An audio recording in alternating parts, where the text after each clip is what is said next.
Robin Padilla at Bato.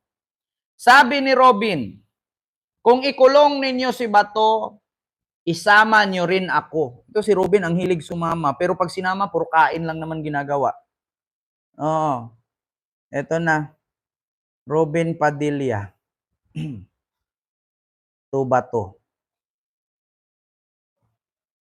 Kung huhulihin nila si Bato, isama nyo na ako. Dahil isa ako sa sumuporta kay Pangulong Rodrigo Roa Duterte dyan sa drug war.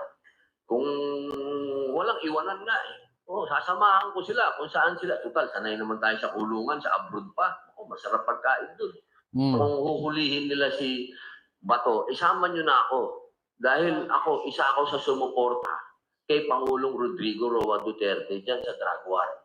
Kung walang iwanan nga sasamahan ko sila kung saan sila. Total, sanay naman tayo sa kulungan, sa abroad pa.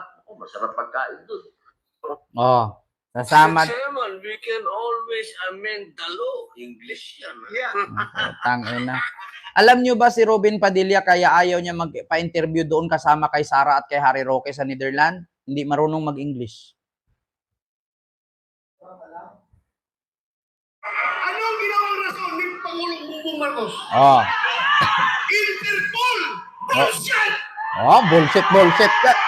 Alam mo, Interpol, bullshit. May panahon nung hinuli si Digong, nawala ka. Ngayon, present ka dyan sa rally-rally. Nung si Digong ka, 12 hours siya doon sa Villamor Airbase, hindi ka nagpakita. Bullshit! Ito! Naging chinmihindi ako! Alam ko ano ang papel ng Interpol sa mundo! Huwag niyo akong lukuin! Commitment sa Interpol! Bullshit! Alam mo ba to, narinig ko na kay Laila de Lima yan noon. I am here! I am ready! Arrest me right now! I am here! I am ready! Take it to me! Come here! Hulihin ninyo ako! Andito ako ngayon! Sige! Andito ako! Nandiyan kayo! Kasi kahit saan mang lupalop ng mundo, dala-dala ko! Nandito ako! Andyan kayo! Kasi nandito ako! Bullshit! Nangyari na yan!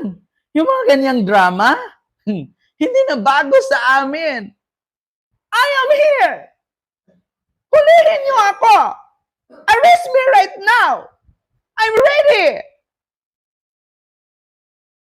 Kaya nyo! Kaya ko rin! Babangon tayo. Lalaban ako. Lalaban tayo. Hindi po pwedeng mangyari sa ating bayan, mga minamahal kong kababayan. Hindi ako papayag, putang inang yan. Bato, yan si Bato. Isa sa Davao Death Squad yan. I am here. Hulihin ninyo ako. I'm ready. Diba? Junel? Ano na Junel? Diba? Ginawa na ni Senator Leila yan. Bato, hindi na obra sa amin yan. Ang tanong ngayon ng mga DDS Bato, nasaan ka nung inaristo si Tatay Digong nila? Bullshit! Alam ko kung ano ang commitment ng Interpol sa Pilipinas. Bullshit! Interpol! Presidente ka! Presidente ka ng Pilipinas!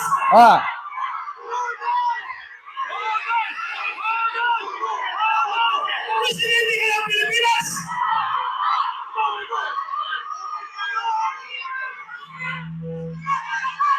Tingnan mo, pati microphone umaayaw sa'yo. Presidente ka ng Pilipinas! Magpapresident ka sa Interpol? Alam mo, pagkatapos ng salita niya ito, amuyin mo yung mic. Ito ang ginawa niya. Pagkatapos ng salita niyan, pag inabot sa MC yung mic, Interpol. Akala ko ba weak si BBM? Bakit kayo ngayon naghahanap ng simpatya at nagmamakaawa sa taong bayan? Pak! Pakyo! Pakyo daw, pak! Pero lumalakas, Oh. mas gigil mas atat na atat sila kaysa Interpol, kaysa ICC. Atat na atat sila na FBI si Pangulong Duterte. Bakit? Bakit? Ano ba sabi ni BBM? Sige, magmura ka lang. Sige, murahin nyo lang ako. Ipagpatuloy nyo yan. Papalagan ko yan. Ayun nga, pumalag si BBM. Ngayon ang pumalag, sasabihin ninyo, hindi ninyo kaya. Anong sabi niyo? Weak leader ka, tamad ka, spoiled ka, kuting. Iyan sabi ni BBM, kung ganun lang din naman kadali ang pagbanta sa buhay ng presidente, paano pa ang ordinaryong mamamayan? Hindi pwedeng hindi ko papalagan. Papalagan ko yan. Ito na. Sabi ni Joel Manaban, vlogger na to, bulag sa katotohanan. Putang ina ninyong lahat.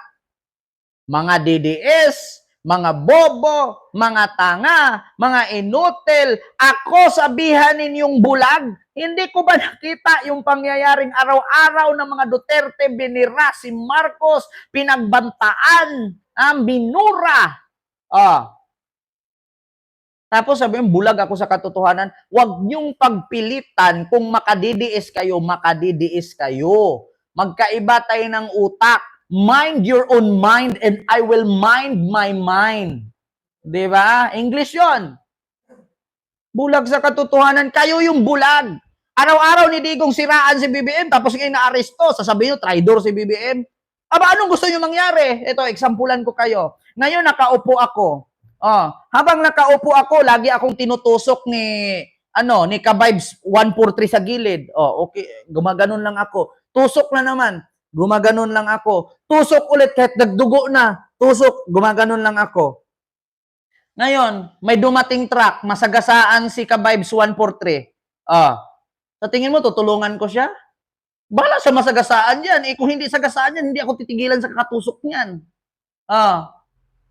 Hindi nyo pa ba gets yan, mga DDS? Ma'am Carolee Kawakami, maraming salamat sa iyong 3,000 Japan yen super sticker. Thank you so much. Di ba? Maya-maya tinutusok ka. Habang nakaupo ka lang ganyan, nagtatanim ka ng palay.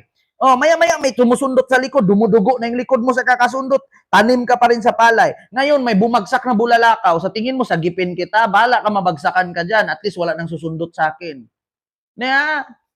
Araw-araw, buwan-buwan, kada may rally, si Digong sinasabihan, bangag si BBM, addict si BBM, weak leader si BBM, nagkokokin si BBM. Tapos may nang-aresto sa kanya, sa tingin mo, sasaluin siya ni BBM, putang ina ninyong lahat, mga DDS. Katungkulan na ating gobyerno ayon sa ating konstitusyon. To protect, to serve and protect the Filipino people.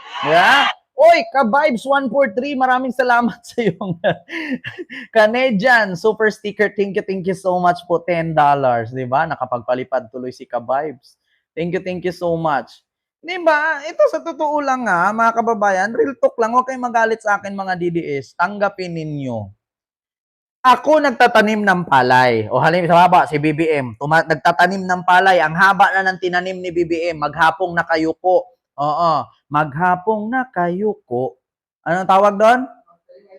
Magtanim ay di biro. Maghapong nakayuko. Si Sara pinupulot. Lahat ng tinutusok ni BBM. Sa tingin nyo, ang daming natanim ni BBM, si Sara sumusunod, pinagpupulot. Pinagtukukuha niya yung tinanim. Paglingon ni BBM, ubos lahat ng tinanim niya kasi pinagpupulot din ni Sara. Sa tingin niyo, matutuwa si BBM nun? Sinong tanga? Matutuwa. Kumakain ka, bubuhusan ng tubig yung ulam ay yung kanin mo. Ang kinain mo, plain rice, hindi lugaw. Una, yung pagkain mo, nilagyan ng sunrox. Siyempre, magalit ka. Pangalawa, yung pagkain mo, nilagyan ng muriatic. Pangatlo, nilagyan na ng asido. Matutuwa ka pa? Malamang sa malamang magalit ka. Kung po pwede nga lang, patayin mo na diretso para di ka na ulitin eh. Diba? Binantaan ka na. Di ba? Ma'am Flor de Lisa Yong, maraming salamat sa yung 50 Hong Kong dollar super sticker. Thank you so much po. Nako, maraming salamat. Nako, nangungutitap tayo, naninilaw, namumula. Thank you so much po. Yeah? Sinong sumiservisyohan niya? Yung mga dayuhan, hindi ang Filipino people. Sino daw sinuservisyuhan ni BBM, yung mga dilawan? Meron nga tayong kasabihan, Senador Bato eh. Much better yung magkaroon ka ng kaibigan na kaaway mo noon kaysa magkaroon ka ng kaaway na kaibigan mo ngayon. Bakit? Di bali ng kaibiganin ni BBM yung mga dilawan kasi alam ni BBM na, kaaway ko to. Baka sakali, magkakaibigan na tayo, wala nang gulo. Kaysa naman sa kaibigan sila ni Sara, lahat ng baho niya ilalabas ni Sara. Anong expect mo? Diba? Sinong gusto mong suportahan? Kayo na ng bababoy kay BBM o yung mga dilawan na tumutulong kay BBM? Malamang sa malamang, yung dilawan ang tutulungan ni BBM, hindi kayo. Ano nga asahan ni BBM sa inyo? May pagkakamali si BBM, pinupuna ni Digong. May pagkakamali si BBM, sinisiraan ni Sara. Tapos, mag-expect kayo na suportahan ni Sara, si Digong, ni BBM, si Digong. Hindi Maraming salamat po, Ma'am Jubilin Ranay, sa yung 10 Hong Kong dollar super sticker. Thank you so much po. Diba? Ang hirap sa totoo lang, Bato. Yung galit mo, pang personal mo na yan eh. Diba? Hindi ka galit para sa tao, galit ka para sa sarili mo. Kaya ka nga ganyan ka galit kasi takot kang hulihin. Mawala ka kasi sa serbisyo. Takot kang hulihin. Hindi ka naman yan ganyan dati. Dapat ganyan, dati mo pa yan sinabi. Ngayon ka nagkakaganyan kasi alam mo na may warrant kang paparating. Hindi ka magaganyan kung wala kang problema. Hindi ka nagsisigaw dyan para sa taong bayan. Nagsisigaw ka kasi natatakot kang arestuhin. Yun lang naman eh. Nakita mo nga, yung amo mo inaresto. Ikaw pa kaya? Ang amo mo kalabaw, pumatong ka lang na langaw, gusto mo maging kalabaw na rin. Kung ang kalabaw nga nahuli, langaw pa kaya. Diba? MV27, maraming salamat sa yung 320 yen super sticker.